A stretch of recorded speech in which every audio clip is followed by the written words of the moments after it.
সবাই বড় হতে চায়, কিন্তু বড় হয়ে কজনই বা আছে মানুষের পাশে দাঁড়ায়। বলছিলাম বিকে লিটনের কথা।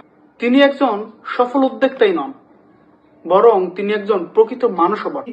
বিকে ফ্যাশনের মাধ্যমে লাখো মানুষের মনে জায়গা করে নিয়েছেন। শুধু এখানেই থেমে থাকেননি। তিনি জানেন সাফল্যের প্রকৃত অর্থ হচ্ছে মানুষকে সাহায্য করা, সমাজকে কিছু ফিরিয়ে দেওয়া। কখনো কখনো অসহায় মানুষদের পাশে দাঁড়িয়েছেন, কখনো সাহায্য করেছেন দুস্থ শিশুদের, আবার কখনো কখনো মুছে দিয়েছেন সাধারণ মানুষের কান্না।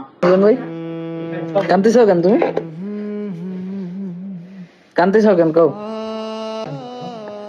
কান্দে না থাক দে, টিস্যু দে আঙ্কেল, টিস্যু দে।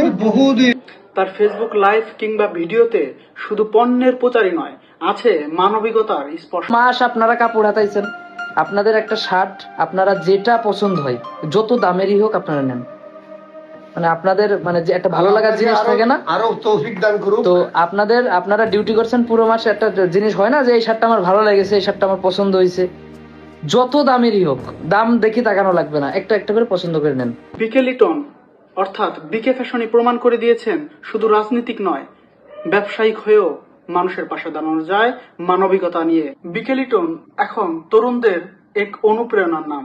তিনি দেখিয়েছেন কিভাবে স্বপ্ন দেখতে হয়, কিভাবে স্বপ্নকে বাস্তবায়ন করতে হয়। তার জীবনে শেখার আছে অনেক কিছু। সেলুট টু বিকে লিটন, একজন উদ্যোক্তা, একজন মানবিক মানুষ।